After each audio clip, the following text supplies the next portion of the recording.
बिस्मिल्लाहिर्रहमानिर्रहीम। अस्सलाम वालेकुम व्यूअर्स। आज मैं वनीला आइसक्रीम बनाने लगी हूँ।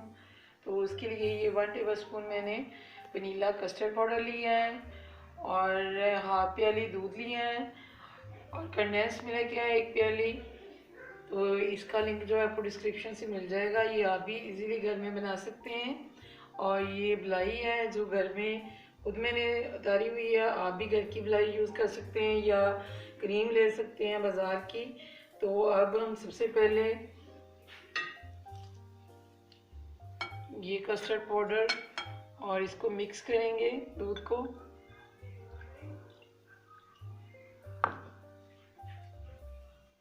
ये 1 किलो मैंने दूध लिया है। इसको मैंने इतना पकाया है कि ये अब आधा किलो रह गया है।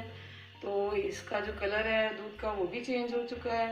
तो अब हम इसमें ये मलाई डाल देंगे और मज़ीद इसको मैं अभी 5 मिनट, ये मलाई को पकते हुए तकरीबन 5 मिनट हो चुके हैं। तो अब हम इसमें ये कस्टर्ड जो मैंने मिक्स किया था वो डाल देते हैं और इसको तकरीबन 5 मिनट और वो मैंने पका लिया है। अब हम इसमें 1 टेबल स्पून चीनी का ऐड करेंगे और जो बाकी चीनी है वो कंडेंस मिल्क में मौजूद है। तो ये थोड़ी सी मैंने चीनी डाली है और अभी हम इसको ठंडा कर लेंगे और इसको इस तरीके का जब हो जाए तो उतार लेना है।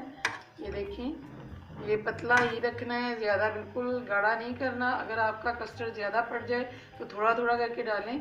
जब इस शेप में आ जाए तो आप कस्टर्ड डालना हो चुके हैं कस्टर्ड। तो अब हम इसमें ये वनीला एसेंस का 1 बड़ा चम्मच डालते हैं।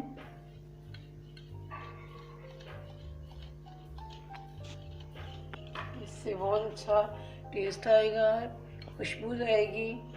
और ये कंडेंस मिल्क है, ये 1 प्याली इसमें हम डाल देंगे। वनीला आइसक्रीम मिक्सचर रेडी है। इसको मैंने 5 मिनट बीट किया है। अब हमने ये एक प्लास्टिक का बॉक्स लिया है। तो अब हम इसमें इसको डाल देंगे। ये इसके ऊपर अब हम प्लास्टिक शीट दे देंगे और ऊपर से अच्छी तरह ढक्कन बंद कर देंगे और 2 घंटे के लिए इसको हम पड़ा रहने देंगे। 2 घंटे के बाद हम इसको खोलेंगे दोबारा। इसको 2 घंटे के लिए मैं फ्रीज़र में रखते हैं। अब हम इसको निकाल के जग में डालते हैं और इसको हमने ब्लेंड करना है जग में।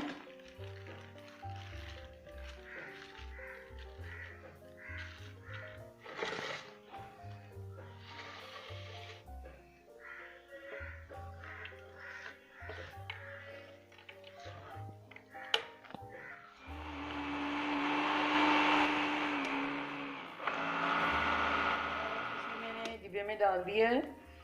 तो ये जो है इसको आपने एकदम से सारा नहीं चलाना, ब्लेंडर को थोड़ा थोड़ा करके चलाना है ताकि ये ज़्यादा अगर गर्म होगी तो फिर ज़्यादा मेल्ट हो जाएगी। तो इसको हमने मेल्ट बिल्कुल नहीं करना, तो इसको ज़्यादा हीट नहीं देनी।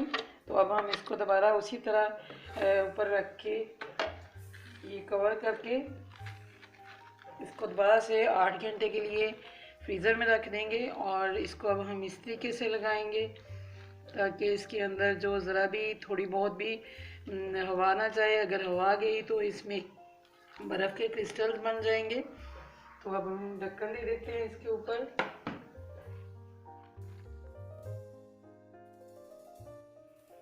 आठ घंटे गुजर चुके हैं और ये मैंने फ्रीज़र से निकाल लिया है बॉक्स को। देखते हैं कैसे बना है ये देखिए, ये स्कूप को मैंने गर्म पानी में 5 मिनट पहले भिगो दिया था। तो ये गर्म हो चुका है। तो अब हम इसको निकालते हैं।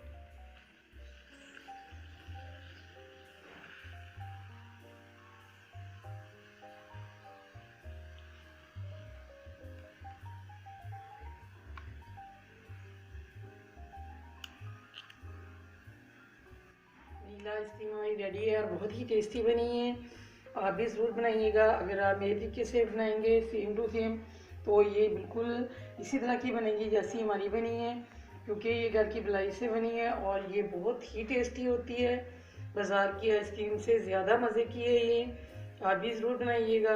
अगर आपको ये मेरी रेसिपी अच्छी लगी हो तो आप मेरे चैनल को सब्सक्राइब वीडियो को लाइक एंड शेयर करें।